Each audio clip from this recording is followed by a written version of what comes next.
આ છે મિત્તલબેન પટેલ, જેઓ સોશિયલ વર્કર છે. એમને કોઈ જ ઇન્ટ્રોડક્શનની જરૂરત નથી. એમણે આજ સુધી પોતાનું આખું જીવન જે છે એ વિચરતી જાતિઓ માટે સમર્પિત કરી દીધું છે. જેમના નામમાં જ વિચરણ છે એવી વિચરતી જાતિને શોધવાનું તેઓએ કામ કર્યું છે. સ્વથી સર્વ સુધીની સફર જેમણે ખેડી છે. વંચિતો ખાતે જેમની જિંદગી ખર્ચી નાખી, જે જાતિઓને શોધવી જ મુશ્કેલ હતી એમને શોધી એમના માટે જ કામ કર્યું, એવા મિત્તલબેન પટેલને, જેમને કપરા ચઢાણ ચડ્યા છે અને દીવા દાંડી પણ બન્યા છે, જેઓ સમાજ સેવિકા છે, જેઓ બનવા માંગતા હતા IAS અને પત્રકાર, પણ કામ કર્યું છે તેઓએ મનને ગમે ને એવું, જેમણે વિચરતી જાતિઓને માન અપાવ્યું છે. આવો મળીએ એવી જ નારી શક્તિને જેમને ઘણા બધા એવોર્ડથી સન્માનિત કરવામાં આવ્યા છે. આવા ઘણા બધા એવોર્ડ જેમને એનાયત થયા છે એવા મિત્તલબેન પટેલે ઘણું બધું કાર્ય કર્યું છે અને આજે તેઓ નેશનલ વેલફેર બોર્ડના one of the most important pillar પણ છે. આવો એમની જર્ની એમની પાસેથી જ આપણે જાણીએ. તો મળીએ મિત્તલબેન પટેલને નારી તું નારાયણીમાં. યસ દર્શક મિત્રો, નારી તું નારાયણીમાં એવી જ એક નારી શક્તિને આજે આપણે સલામ કરવા જઈ રહ્યા છે, જેમને કોઈ જ ઇન્ટ્રોડક્શનની જરૂરત નથી, જેમણે વિચરતી જાતિ માટે ઘણા બધા સ્ટેપ્સ જે છે ઉઠાવ્યા છે. નેશનલ વેલફેર બોર્ડ ફોર્મ કરવા માટે પણ વન ઓફ ધ પિલર કહી શકાય એવા જ આજે નારી શક્તિને આજે આપણે સલામ કરવા જઈ રહ્યા છે.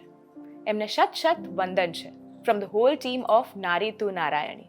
આવો મળીએ મિત્તલબેન પટેલને. તો મિત્તલબેન નમસ્તે. નમસ્તે. કેમ છો તમે? હું એકદમ સરસ છું. તમારું નારી તું નારાયણી સેગમેન્ટમાં સ્વાગત છે. Thank you. And wishing you a very very very happy women's day.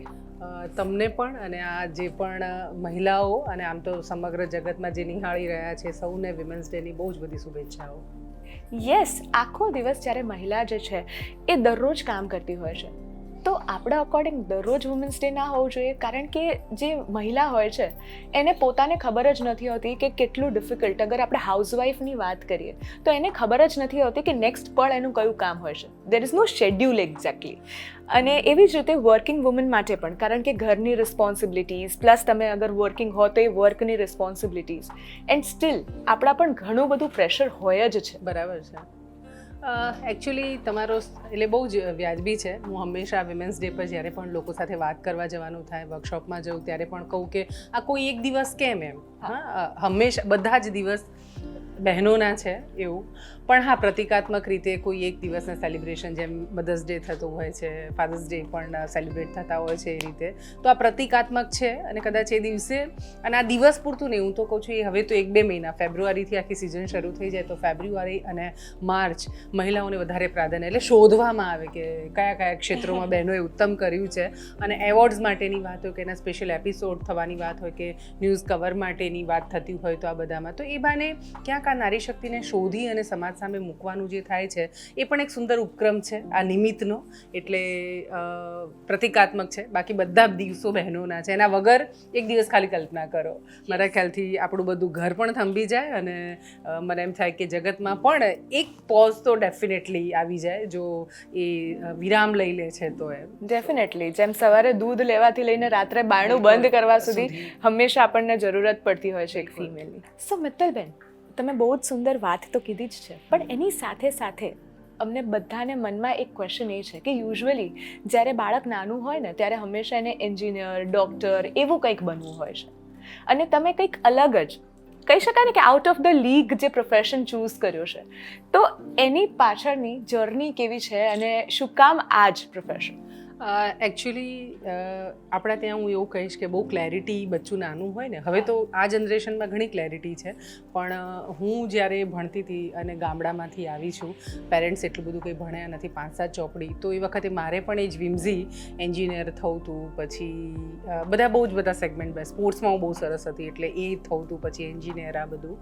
પણ હા, ગ્રેજ્યુએશન કમ્પ્લીટ થયું મારું અને પછી પગભર થવું એ મનમાં બહુ જ એક ફિક્સ હતું કે તમે પોતે કમાઈ કમાતા હોવા જોઈએ, કોઈની પાસે હાથ લાંબો કરવો મને એમ થાય કે એ યોગ્ય નથી, એવું એક મનમાં પહેલેથી હતું. કદાચ મારી માં પશુપાલન એટલે ભેંસો રાખતી અને ડેરીમાં દૂધ ભરાવતી અને એણે મારા પપ્પા પાસેથી કોઈ દિવસ પૈસા નથી માંગ્યા. સો લાઈક કદાચ એ ચીજો જોઈ હશે એટલે મનમાં એ થયું. હું યુપીએસસી માટે અમદાવાદ આવી, મને થયું કે હું યુપીએસસી કરીશ અને પગભર અને હોશિયાર હતી એટલે પગભર થઈશ એવું. પણ અહીં આવ્યા પછી મેં પત્રકારત્વમાં એડમિશન લીધું બિકોઝ મને લાગ્યું કે જર્નલિઝમ હું કરીશ તો બહુ જ બધા એટલે ઇન્ટરવ્યૂ ઇઝી કરી શકીશ, મારું જીકે સરસ થશે. અને જર્નલિઝમમાં એડમિશન લીધું એ પછી હું ખૂબ ફરી, એટલે આખું ગુજરાત મને એમ થાય કે ગ્રેજ્યુએશન મેં કમ્પ્લીટ કર્યું ત્યાં સુધી મારી દુનિયા પેલા કૂવામાંના ડેડકા જેવડી હતી, પણ એ જર્નલિઝમમાં આવ્યા પછી મેં તળાવ નહીં મેં દરિયો જોયો એવું કહીશ એમ. અને આખા ગુજરાતનો એટલે ગોલ્ડન કોરિડોર આપણે જેને કહીએ, વાપીથી લઈ અને મહેસાણા સુધીનો જે ઇન્ડસ્ટ્રીયલ એરિયા, એ આખા વિસ્તારની મેં ટ્રાવેલ કર્યું. હું આખો દરિયા કિનારો ફરી 1664 કિલોમીટરનો, હું આખો ટ્રાઇબલ બેલ્ટ ફરી. આ બધું જોયા પછી અને એક ફેલોશિપ એ દરમિયાન જ મને મળી જે ગુજરાતમાં શેરડી કામદારો શું એની કન્ડિશન છે સમજવા માટે. અને જ્યારે હું સાઉથ ગુજરાતમાં એ શેરડી કામદારો પાસે જઈને નક્કી કરું છું કે 1.5 મહિનો એ લોકો જે રીતે જીવે છે ને એવી રીતે જ રહીશ. હું એમની વચ્ચે ઝૂંપડામાં રહી ભીખ માંગીને મેં ખાધું છે. હું ફૂટપાથ પર સૂતી છું અને ફૂટપાથ પર સૂતી ત્યારે ડર પણ લાગ્યો કે પગ કઈ બાજુ રાખવું, રોડ બાજુ કે એટલે માથું રાખવું કે પગ રાખવા, કેમ કે બીક લાગતી હતી કે કદાચ કોઈ વાહન આમ ફરી વળે તો પગ કપાઈ જાય કે માથું જાય તો શું બેટર એમ. સો લાઈક કમ્પ્લીટ ઇન્સિક્યોર જેને કહેવાય ને એ આખી લાઈફ મેં એ 1.5 મહિનામાં જોઈ. અને યુપીએસસી કરવું હતું એટલે એ પણ થયું કે જે અધિકારીઓ થયા છે, જે પોલિટિશિયન્સ છે, એ લોકોને આ કન્ડિશન, આ લોકોની આટલી બહુ જ પુઅર કન્ડિશન, એના ઉપર આખા અલગ એપિસોડ થાય એવું છે. મેં પુસ્તક લખી રાખ્યું એના ઉપર તો સરનામા વિનાના માનવીઓ એમ. પણ એ બધી વાતો લઈને જ્યારે ઓફિસર્સને મળી ત્યારે એમણે કીધું કે અમે કાંઈ નથી કરી શકતા એમ, આ તો આવું જ રહેવાનું અથવા શું કરીએ. એટલે મને થયું કે આ કેટલા લાચાર છે, જે બનવાનું હું સપનું સેવતી હતી તો મને થયું હું આવા લાચાર કોઈ બીજી મિત્તલ મને આવીને પૂછે હું આવા જવાબ આપું તો મારે આવું નથી બનવું. અને એક બહુ દ્રઢપણે મનમાં નાની હતી ત્યારથી એ ક્લિયર હતું. કદાચ મારી માનો રોલ એમાં સૌથી વધારે મજબૂત એમ, મનને ગમે ને એવું કામ કરવાનું. પૈસો એ એકલો જ માત્ર અગત્યનો હોય ને એવું ન હોય. તો ધેન થયું કે મનને શું ગમે છે. તો પેલી જે 2 વર્ષ ટ્રાવેલ કરીને જે દુનિયા જગત જોયું હતું એમાં મને લાગ્યું કે સોશિયલ પ્રોબ્લેમનો સામનો પણ મેં પહેલી વાર કર્યો કે આવા ઇશ્યુઝ હોઈ શકે, પીવાનું પાણી ન મળવું, રાશનના પ્રોબ્લેમ હોઈ શકે, કોઈને ઓળખના પ્રોબ્લેમ હોઈ શકે. તો મને થયું કદાચ આ મારા માટે છે અને એ હું એમાં ઇન્વોલ્વ થઈ એમ. અને વિચરતી જાતિઓ ખાસ એના ઉપર એક રિસર્ચ થતું હતું ને રિસર્ચમાં હું એક કમ્યુનિટીની વચ્ચે ગઈ અને લોકોને મેં પૂછ્યું કે તમારી ડિમાન્ડ શું છે, તમને શું જોઈએ છે. અને સૌથી ડિફિકલ્ટ હતું આ જાતિઓને શોધવી પણ એમ. હું સરકારમાં જ્યારે જઈને પૂછતી હતી કે વિચરતી જાતિઓ ક્યાં રહે છે તો એમણે કીધું જેના નામમાં જ વિચરણ છે, વિચરતી, એને તું સરનામે શોધવાના પ્રયાસ કરે છે. અને જ્યારે એમની પાસે ડંગાઓ એટલે કલરફુલ કપડાં પહેરેલા માણસો ક્યાંય મળે તો મને બતાવજો, એવું કરીને હું એક ગામથી બીજે ત્રીજેથી ત્યાં છે હું ખૂબ ફરી છું હું. અને એ વખતે જ્યારે હું એમની પાસે જતી ને એમને પૂછતી તમને શું જોઈએ તો એ કહેતા કે અમારી ઓળખ, અમને ફોટોવાળું કાર્ડ અમારું મળી જાય તો અમને બહુ થઈ ગયું એમ. એટલે આમ ગંગાનાયા જેવું ફોટોવાળું કાર્ડ મળે ને એને થાય તો કેટલી મોટી વાત છે એમ. સો અને મેં જોયું કે આટલી મોટી જનસંખ્યા કે જેની પાસે આઈડેન્ટિટી જ નથી એવું કેવી રીતે ચાલે. તો એ બધું જોયા પછી એવું થયું કે કદાચ આમની લાઈફમાં હું કંઈક ટચ કરી શકું, એના જીવનમાં કંઈક આપી શકું તો મને એમ લાગે છે કે મારી લાઈફ સાર્થકતા જે કહેવાય ને, જીવનમાં તમે શું શોધો તો આઈ થિંક સાર્થકતા મને મારી લાઈફની એવું લાગે છે કે હું જીવનમાં આ કંઈક સ્વથી ઉપર ઉઠીને સર્વના કલ્યાણમાં ક્યાંક નિમિત્ત બની શકું તો ઉપર જઉં તો સરખો જવાબ આપી શકું મેં બરાબર કર્યું છે. સો લાઈક પછી વિચરતી જાતિઓ સાથેનું આખું કામ શરૂ કર્યું છે. વાહ વાહ વાહ મિત્તલબેન, તમે જે આખી જે જર્ની તમારી ડિસ્ક્રાઇબ કરીને કે સ્વથી ઉપર પણ હું કંઈક કામ કરી શકું જેનાથી જ્યારે ભગવાન પણ પૂછે તો હું એ જવાબ આપી શકું. અને આટલું સુંદર જે કામ તમે કર્યું છે એના માટે હેટ્સ ઓફ કે આટલા ઓછા સમયમાં 2005થી લઈને અત્યાર સુધીના સમયમાં તમે ઘણું બધું કામ કર્યું. 2010માં તમે સંસ્થા ફોર્મ કરી અને અત્યારમાં નેશનલ વેલફેર બોર્ડમાં પણ તમે વન ઓફ ધ પિલર કહી શકાય એવી રીતે તમે કર્યું છે. સો મારો પ્રશ્ન હવે તમને એ છે કે ઓબ્વિયસલી તમે જ્યારે સ્ટાર્ટ કર્યું હશે તમને ઘણી બધી હર્ડલ્સ આવી હશે, ઘણા બધા પ્રોબ્લેમ્સનો તમારે સામનો કરવો પડ્યો હશે, એના પછી તમે સક્સેસ મેળવી છે.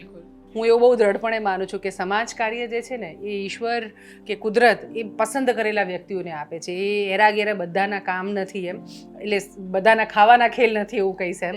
અને એ જ્યારે તમને સોંપે છે કામ, હું એવું માનું છું કે મને એણે પસંદ કરી છે આ કામ માટે થઈને. તો પસંદ કરે ને ત્યારે કુંભાર માટલાને પકવે પહેલાં, કાચું માટલું બનાવ્યા પછી એ પકવ્યા વગરના માટલામાં જો પાણી તમે ભરો ને તો માટલું ફૂટી જાય. તો મને એમ છે કે મને 7-8 વર્ષ જે છે ને નિંબાળામાં એને પકવી કે તું બરાબર છે કે નહીં એમ. અને મારા એની સાથે ઝઘડા બહુ થયા. હું એમ કે ભગવાન મંદિરમાં છે તો ત્યાં જઈને લડી છું કે તું ક્યાં છે, અને તને મા બાપ કે બધા કે તું અમે તારા સંતાનો છીએ, તો મા બાપ તરીકે તું કેમ આવા ભેદ કરે છે, કોઈને અતિશય આપે છે ને કોઈને કાંઈ જ નહીં એમ. રડીએ છું, લડીએ છું એ બધામાં, પણ એ બધામાં એક જ વસ્તુ જે મને હિંમત આપતી હતી કે હું એવું કહેતી આમ લિટરલી જઈને કે તું મને ચેલેન્જ કરે છે ને, આ બધું મને સમજાતું નથી ને એટલે જ તે મને અહીંયા નાખી છે, તો મારી એ તને ચેલેન્જ છે કે હું કરીને બતાવીશ એમ એવું કરીને. સો લાઈક એને જે દિવસે એવું લાગ્યું કે ભાઈ હું, અને ફરિયાદો મેં જે દિવસે ઈશ્વર પ્રત્યે બંધ કરી, અને મને એક એવું લાગ્યું કે એવું કહે છે કે મેં બરાબર નથી કર્યું એવું તને લાગે છે તો તું મારી જ છો ને, તો તું ઠીક કરવા પ્રયત્ન કરે, તું મારો અંશ છે એ રીતના કરીને. અને જે દિવસે મેં બંધ કર્યું ને એ પછી મારી આખી ચીજો સ્મૂથ થઈ ગઈ. સો અત્યારે ખૂબ બધું થઈ શક્યું છે. ફોર એક્ઝામ્પલ હું કહું તો મતદાર કાર્ડ માટેની આખી ઝુંબેશ હતી, આ ઓળખાણ વગરના માણસો, સરનામા વગરના, એક કાગળપત્ર એનું મળે નહીં એવા લોકોને મતદાર કાર્ડ મળે એ માટે બહુ જ મહેનત કરી. આજે નેશનલ લેવલ પર પોલિસી બની એના માટે, અને ગુજરાતમાં તો 98% લોકો પાસે આજે વોટર આઈડી કાર્ડ છે. એટલે આ, અને જનસંખ્યા ગુજરાતમાં 50 લાખ કરતાં વધારે વિચરતી જાતિઓની, અને ભારતની કુલ વસ્તીના 12 થી 15%. તો આ કાયદો બન્યો તો એ બધાને અસર કરતા થયો. ઘર માટે પોલિસી બની, ₹1 બજેટ વિચરતી જાતિ માટે નહોતું ફળવાતું, આજે સેપરેટ બજેટ ફળવાતું થઈ ગયું. વિચરતી જાતિ કોઈને ખબર નહોતી પહેલાં, મને કલેક્ટરને મળું કે હું કોઈને પણ મળું તો કોણ એમ એ પૂછતા હતા. આજે વિચરતી જાતિઓ સેપરેટ બોર્ડ મરાતા થઈ ગયા છે. બહુ જ બધું કામ આઈ થિંક થઈ શક્યું, ડિટર્મિનેશન હતું એટલા માટે થઈને. અને એવું જ અમે લાઈક બાળકોના ઘણું બધું કરી શકે એના પછીથી. તો કદાચ એ લાગ્યા રહ્યા એટલે, અને આજે સ્થિતિ બહુ જ બદલાઈ છે. આજે મને એમ થાય કે એક હાકલ કરીએ ને તો હજારો આ કમ્યુનિટીના લોકો પણ આવીને ઊભા રહી જાય, અને સેમવી સમાજ પણ આવીને ઊભો રહી જાય. વાહ વાહ વાહ, બહુ જ સુંદર જવાબ જે છે એ મિત્તલબેને આપ્યો છે કે હાકલ કરીએ ને તો બધા ઊભા થઈ જાય. એમણે એક વસ્તુ બીજી પણ કીધી કે મનને ગમે ને એ કામ કરવું, અને મિત્તલબેને એ ચોક્કસપણે દ્રઢપણે તેઓએ હાર્ડવર્ક કર્યું, અને એટલા માટે થઈને જે એમણે કીધું કે 2005થી લઈને 2011 સુધીની જે જર્ની હતી એ ડિફિકલ્ટ હતી, પણ યસ, ડાયમંડ ત્યારે જ બહાર આવે છે જો પથ્થર જે છે એ પ્રોપરલી ઘસાય, અને એટલા માટે થઈને જ we have found this diamond definitely. કારણ કે તમે જેટલું કરી શક્યા છો ગુજરાતની જનતા માટે, અને હું રાધર એવું કહીશ કે ભારતની જનતા માટે, એના માટે શત તમને પ્રણામ છે. પણ એના પછીનો મારો પ્રશ્ન એ છે કે ઓબ્વિયસલી ફેમિલી આપણા સૌ માટે એટલું જ ઇમ્પોર્ટન્ટ હોય છે. તો how was your family support જ્યારે તમે કીધું કે મારે UPSCમાં હવે નથી જવું? પત્રકાર તમે રહ્યા હતા, પત્રકાર તમે પછીથી પત્રકારત્વ છોડીને પછી તમે આમાં જ્યારે જોડાઓ છો, તો એ ડિફિકલ્ટ હતું તમારા માટે? બહુ જ અઘરું. અને એવું છે કે યુનિવર્સિટી ફર્સ્ટ ગોલ્ડ મેડાલિસ્ટ, અને માની લો કે UPSC નથી કરવી તો પણ બહુ જ બધા એવા કામો છે કે જેમાં તો ખૂબ બધું કમાઈ શકે એમ છે. તો આ શું કામ? અને માની લો કે સેવા કરવી છે તો એવા સેગમેન્ટ છે ને કે જ્યાં જઈને તમે દિવસના 10 to 6માં કંઈક કરવું હોય તો તમે કરી શકો. આ ઘરબાર મૂકી અને તું ક્યાં લિટરલી રખડવાનું જ ને. તમને કોઈ સવારમાં, મને યાદ છે કે મારા લગ્ન પણ આ કામ કર્યું એની સાથે સાથે તમને પૂછે, મારા હસબન્ડ ધારો કે પૂછે કા તું ક્યાં જાય છે, હું સવારે થેલો લઈને નીકળું એટલે હું કહું મને ખબર નથી, બિકોઝ લિટરલી મને ખબર નહોતી કે હું ક્યાં જઈ રહી છું. મારે આમને શોધવાના હતા એટલા માટે. તો બહુ જ, અને બીજું કે જે લોકો માટે મેં કામ પસંદ કર્યું કરવાનું, એની સમાજમાં બહુ સારી ઇમેજ નહીં એમ. લાઈક ડફેર કમ્યુનિટીની વાત કરું કે હું નોર્થ ગુજરાતના એક વાડિયા કરીને ગામ છે જ્યાં પ્રોસ્ટિટ્યુશન સાથે બહેનો સંકળાયેલી છે, ત્યાં આગળ છાપામાં આવે અને એની સાથે આપણું નામ જોડાય તો એમને એમ લાગે કે તમારા, એટલે બીજું કોઈ કામ નથી, આ કરવાનું એમ. એને હું લોકોને જઈને જ્યારે આ બધા વિશે પૂછતી ને ત્યારે એમ થતું કે તું સારા ઘરની લાગો છો, તું શું કામ આ કરી રહી છો એમ. સો લાઈક એ બહુ જ અઘરો પીરિયડ હતો. પણ એટલું ખરું, મારા હસબન્ડના કિસ્સામાં સેન્ટ્રલ ગવર્મેન્ટમાં ક્લાસ 1 ઓફિસર, એણે મને ના નહીં પાડી એમ. એને ચિંતા એક રીતે રહેતી પણ ખરી કે હું સવારે 3 વાગે નીકળું, કોઈક વખત રાતે 1-1:30 વાગે આવું, મને વાહન પણ ન મળે એમ. અને એને એવું થતું હતું કે કોઈ આવું શું કામ કરે એમ, અને આટલું બધું વેઠવાનું, લિટરલી મેં વેઠ્યું. મારું પહેલું બેબી મિસકેરેજ થયું બિકોઝ આ જ બધી ઉપાધિઓ ને આ બધા ટેન્શન્સના કારણે. અને બીજું કે તમે શું, અને બીજું ક્યાંક આર્થિક પણ જોવામાં આવે તો એમ થાય કે આટલું બધું તમે ભણ્યા હો, આ કર્યું હોય, પછી ગેઇન શું કરો છો? તો ગેઇન તો તમને કાંઈ નથી કરતા. આજની મિત્તલે બહુ બધું મેળવ્યું એવું હવે ગણાય, પણ ઇનિશિયલી તો કશું જ તમે અને આપણા ત્યાં એ હંમેશા હોય છે કે મેળવવું એટલે કદાચ ઇન ટર્મ્સ ઓફ આર્થિક વધારે આપણે ગણીએ એટલે, તો એ બહુ જ સંઘર્ષવાળો પીરિયડ રહ્યો એમ. પણ મેં કહ્યું એ પ્રમાણે કે હું અને મારા હસબન્ડ, અમારા બંનેના કિસ્સામાં એક ચીજ બહુ સરસ હતી કે ક્યાં કોઈ ગુસ્સે થયું ને ત્યાં કોઈ એક બીજું સાયલેન્ટ થઈ ગયું એમ. સો હું ઘણી સાયલેન્ટ રહી એ પીરિયડમાં. એ જ્યારે ગુસ્સે થાય ત્યારે મને એમ થાય કે એ વખતે તો કોઈ દિવસ દલીલોમાં પણ હું નહીં ઉતરું. મને એવું, હું માનું મારી દીકરીને હું સમજાવતી હોય કે કોઈ માણસ બહુ ગુસ્સે હોય ને તેના મગજમાં રાક્ષસ આવી થઈ ગયો હોય, એ વખત તમે કાંઈ પણ કહો ને તો એને કાંઈ સમજાય જ નહીં. તો જ્યારે શાંત હોય ને ત્યારે એને સમજાવું. સો લાઈક એ શાંત હોય ત્યારે મેં પ્રયત્નો કર્યા ધીમે ધીમે એટલું બધું એને, અને એ પોતે બી લાગણીવાળો માણસમાં એ ચીજો તો સમજાતી હતી જ કે હું કોને મદદ કરી રહી છું. અને પછી એ ઇન્વોલ્વ થતો ગયો, અને આજે તો એવું કહું કે મારું આખું ઓફિસ મેનેજમેન્ટ કમ્પ્લીટલી મૌલિક સંભાળે છે એમ. અને દીકરી મારી આવી એટલે આઈ થિંક કે પ્રેગ્નન્સીના 8મા મહિના સુધી મેં કામ કર્યું. હું જાતે 700 કિલોમીટર સુધી ડ્રાઈવ કરતી વ્હીકલ એને. એટલે એવું કે એના એ સાથે તમે કરી શકો, પણ મને એમ થાય કે જો સ્ત્રી ધારે ને તો બધું જ કરી શકે. એ 17 દિવસની હતી જન્મી ત્યારે, અને નેશનલ લેવલ પર સરકારે એક મિટિંગ આયોજિત કરીને એમાં ભારતમાંથી ફક્ત 2 જ લોકોને બોલાવેલા એ વિચરતી જાતિઓના ઇનપુટ્સ માટે. 2011ની વાત છે. અને કિયારાનું ડિલિવર કરે 17 જ દિવસ, એટલે મારા હસબન્ડે કીધું તારે જવું જોઈએ. તમે સમજી શકો છો કે સ્ત્રી તરીકે એને તમે બ્રેસ્ટ ફીડિંગ કરાવતા હોય, અને ફૂલ ડે, હું સવારે 5 વાગ્યાની ફ્લાઇટમાં ગઈ, રાત્રે 11 વાગે. મારી કન્ડિશન એટલી બધી ખરાબ, મારે લિટરલ વેમાં એવું થાય કે ટોયલેટમાં જઈને મારું દૂધ મારે કાઢવું પડે એવી રીતના. મારી દીકરીની પણ એ જ ખરાબ કન્ડિશન, બિકોઝ તમે પણ એ બધું જ મને એમ થાય કે કરવું. અને હું મારી દીકરીને એક ચીજ કહેતી, તારી માં છે ને નોર્મલ મમ્મા નથી એમ. સો લાઈક તારે બી એ રીતે પ્રિપેર થવાનું છે. અને 18મા દિવસ 17મા દિવસે એને મૂકીને જો દિલ્હી જઈ શકું, મારી મા બહુ રડેલી. એ કહેતી કે સુવાવડી હોય ને 1.5 મહિના સુધી ખાટલો ન છોડે, તને ભાન પડે છે તું શું કરી રહી છે એમ. તો હું કહેતી કે હું ફક્ત મારી દીકરીની માં નથી એમ, બહુ જ બધા લોકો છે કે જેની મારી ઉપર આશા છે. કદાચ એ બધાની હું માં છું, ફોઈ છું, દીદી છું, બહુ બધું છું એમ. તો મારે જવું જોઈએ. અને પછી રાત્રે પાછા આવ્યા પછી મને થયું કે હું 17મા દિવસે જો દિલ્હી જઈ શકું તો 18મા દિવસે ઓફિસ કેમ નહીં. મારી દીકરીને લઈને પછી ઓફિસ, અને એને લઈને જ મેં ટ્રાવેલ કર્યું. એ 8 વર્ષની થઈ ત્યાં સુધી હું એને ગાડીમાં લઈને જ હું ખૂબ ફરી. એ મારા ખ્યાલથી 50-60 હજાર કિલોમીટર ટ્રાવેલ એણે મારી સાથે કર્યું હશે. આજે પણ હું મહિનાના લગભગ 14-15 દિવસ તો ટ્રાવેલ કરું જ તે. સો બેલેન્સ તમે કેવું ઘડો છો ને એની ઉપર છે. વાહ વાહ વાહ મિત્તલબેન, તમે ખરેખર બહુ જ ઇન્સ્પાયર કરો છો લોકોને કે કોઈ પણ નારી જે ઈચ્છે એ કરી જ શકે છે. પણ આજે વુમન્સ ડે છે તો મારા થોડાક જે પ્રશ્નો છે એ વુમન્સ ડે રિલેટેડ છે.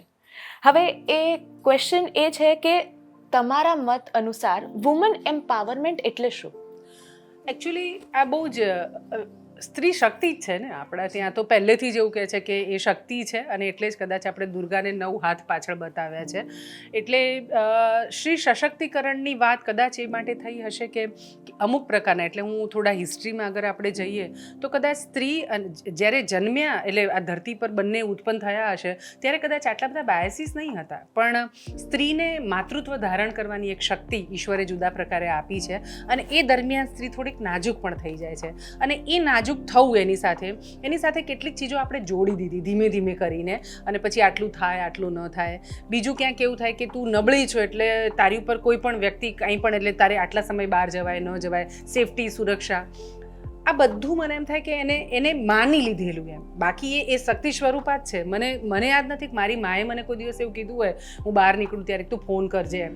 આપણા ત્યાં આમ સામાન્ય રીતે આ પૂછવામાં જ આવે, અને હું એવું કહેતી કે હું નહીં પહોંચું તને ખબર પડી જ જવાની છે ને એમ. સો અમારા ઘરમાં કોઈ દિવસ એ આવ્યું જ નહીં. તો સ્ત્રી અને પુરુષ બંને જુદા છે, બંનેની કેરેક્ટરિસ્ટિક જુદી છે, પણ એ ચીજો ક્યાંક સમજમાં ન આવી. અને આ બધું જે આમ કહેવાય ને ખીચડો કરી નાખ્યો એમ, એ ખીચડો કર્યા પછી કેટલીક સ્ત્રીઓને લાગ્યું કે ભાઈ આના માટે કંઈક વિચારવું જોઈએ. અને એમાં કેટલાક પુરુષોને પણ, નોટ ઓનલી સ્ત્રી, પુરુષો પણ એવા લાગ્યું કે સ્ત્રી એ સમાન દરજ્જો, એને જેન્ડરની રીતે ખાલી એ એક અલગ જેન્ડર છે એ રીતે તમે જુઓ. અને પછી આ સ્ત્રી સશક્તિકરણની આખી વાત આવી. બાકી સ્ત્રી એમ્પાવર્ડ છે. મને એમ થાય કે કોઈ શું આવીને એને એમ્પાવર્ડ કરી શકે.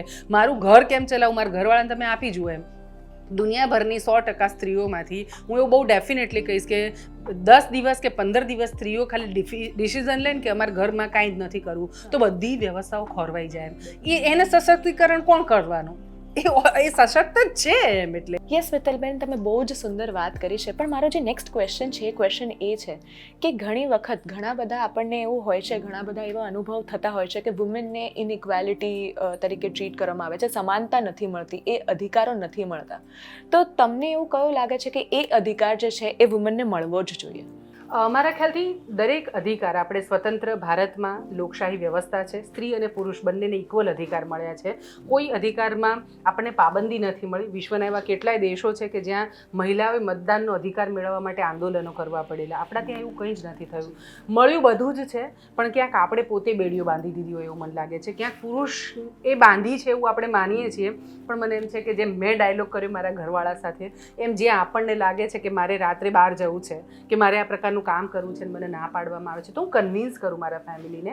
અને એ રીતે ફેમિલી સાથે ડાયલોગની ભૂમિકામાં આવીએ, ફેમિલીનું એન્વાયરમેન્ટ એવું સરસ મજાનું બનાવીએ કે સ્ત્રીને એ ચિંતા ન રહે કે મારી દીકરી બહાર જશે તો નિર્ભયા જેવા કોઈ કેસીસ તો નહીં બને ને એમ. કેમ કે એ મૂળ ઘડતર કોણ કરે છે? આપણે જ ને, સમાજ, કુટુંબ, આપણે જ. તો એવું સુંદર મજાનું જો આપણે ઘડતર કરીએ છીએ તો આ પ્રકારના ચીજોમાંથી મારા ખ્યાલથી આપણે અવોઇડ કરી શકીએ ને અધિકારની વાત પણ કરવાની નહીં થાય. એ બંનેને મળેલું છે. હવે મારો જે નેક્સ્ટ પ્રશ્ન છે મિત્તલબેન એ છે કે તમારો રોલ મોડેલ કોણ રહ્યું છે? ગાંધીજી. હું એને બહુ જ માનું છું અને મને એમ થાય કે આજે પણ હું ક્યાંક ડિસ્ટર્બ થઉં છું, મને કોઈ સવાલોના જવાબ નથી મળતા, તો હું એમને વાંચવાનું શરૂ કરું છું. મને એમ થાય કે એના જેટલું સુપર સ્ટ્રેટેજી, ફોર એક્ઝામ્પલ વિચરતી જાતિઓ સાથેના કામો મેં શરૂ કર્યા ત્યારે ઇમિડિયેટલી એવું થતું હતું કે આંદોલનના મૂડમાં આપણે કરીએ અને સરકાર કેમ ન કરે ને બધા, એવી હું હતી એમ. પણ પછી મેં જોયું કે કોની સામે લડવાનું છે તમારે? અંગ્રેજો તો છે જ નહીં અહીંયા આગળ, આપણા જ દેશના લોકો છે જેની સાથે, અને ડાયલોગની ભૂમિકા. કદાચ ગાંધીજી આ બધું જ કર્યું છે. તો બે સ્ટ્રેટેજી, કોઈ પણ આંદોલન, કોઈ પણ મુવમેન્ટને ચલાવ્યું હોય, વ્યવસ્થાઓ ઘરની સરખી ચલાવી, આ બધામાં મને એમ છે કે ગાંધીને પૂર્ણ રીતે કોઈ વાંચે ને તો એને એમાંથી બધા જ જવાબો મળી શકે એમ. તો હું ગાંધીને ખૂબ માનું છું. એ સિવાય મને ઇન્સ્પાયર્ડ કરે વ્યક્તિઓના જેમ અબ્રાહમ લિંકન, જ્યોર્જ વોશિંગ્ટન કાર્વેર, આ બધા મને વ્યક્તિઓના જીવનચરિત્રો વાંચવા ખૂબ ગમે. અને એવા અનેક લોકો છે કે જે મને ઇન્સ્પાયર્ડ કરતા હોય અને એમનીમાંથી હું ઘણું બધું શીખી અને મારા જીવનમાં ઇમ્પ્લિમેન્ટ કરું છું, ચોક્કસ કહી શકું. ઓકે, સો નેક્સ્ટ ક્વેશ્ચન જે છે એ છે કે આપણે ઘણી વખત એવું માનતા હોઈએ છીએ કે વુમન છે એ વીક હશે. So what defines strong woman? Actually માતૃત્વ ધારણ કરે છે ને એ એક જ પોઈન્ટ આપણે એને વીક માટે માની લીધો એ સમય દરમિયાન. બાકી તો એ મજબૂત જ છે એમ.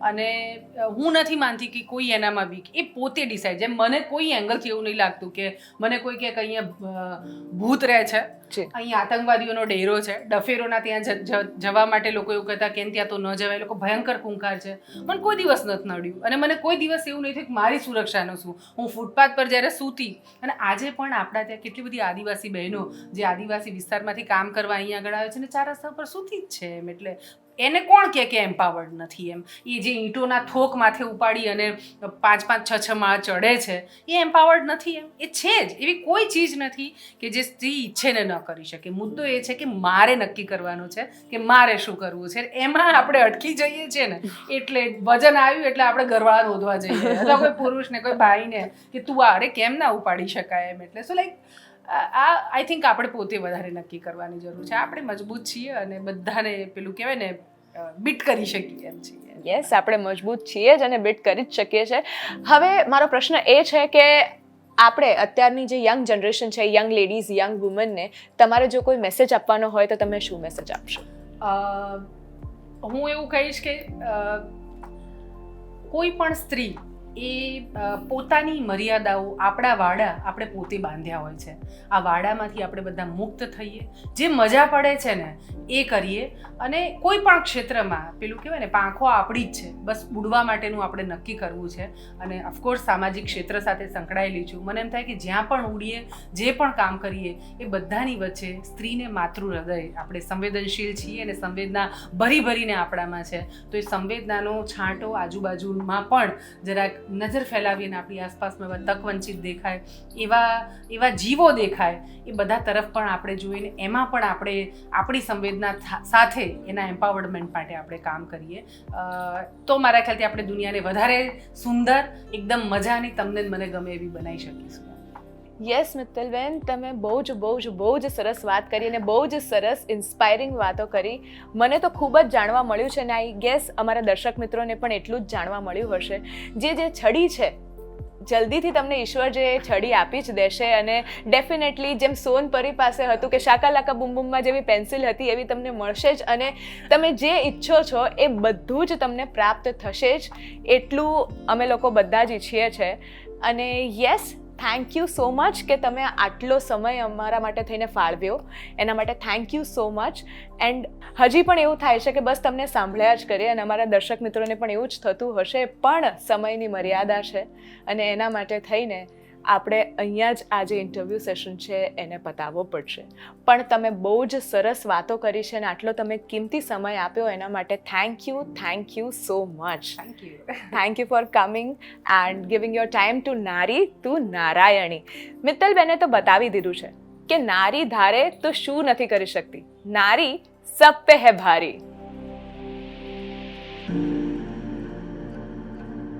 નવનિર્માણની કળાકૃતિ તું, એક દિવસ તો ઉજવણી કરતું, પોતાની શક્તિને ઓળખતું. જી હા, આજે આપણે મળ્યા એવી નારી શક્તિઓને કે જેમણે પોતામાં વિશ્વાસ રાખ્યો અને પોતાની શક્તિઓને ઓળખી બતાડી છે. એક આપણે મળ્યા પાયલબેન પાઠકને, જેઓ ધોરાજીથી આવીને અત્યારમાં અમદાવાદમાં સક્સેસફુલ સેલેડ બિઝનેસ ચલાવે છે, જેમને કોઈ ઇન્ટ્રોડક્શનની જરૂરત નથી. અને બીજા આપણે મળ્યા મિત્તલબેન પટેલને, જેઓ સોશિયલ એક્ટિવિસ્ટ છે. વિચરતી જતી જાતિઓ માટે થઈને એમણે ઘણું બધું કામ કર્યું અને એના સિવાય પણ નેશનલ વેલફેર બોર્ડમાં પણ તેઓ ડિરેક્ટર તરીકે એનાયત થયા છે. અને એટલું જ નહીં, ખાલી મનુષ્ય જાતિ પર જ નહીં પણ એના સિવાય પણ એમણે ઘણું બધું કામ પશુ પક્ષીઓ માટે કર્યું. તો બસ આવી બધી જ નારીઓને શત પ્રણામ છે. તમારે ફક્ત તમારામાં રહેલી શક્તિઓને શોધવાની છે અને એ શક્તિઓને આઈડેન્ટિફાઈ કરીને બસ એના પર વર્ક કરવાનું છે. And world will be all yours. And wishing you all a very happy women's day. આવી જ રીતે તમારા કામના સાર્થક કરતા રહો અને આવી જ રીતે તમારા સપનાઓ જે છે એ સાકાર થતા રહેશે. ત્યાં સુધી મને એટલે કે ખુશીને આપો રજા. નમસ્તે.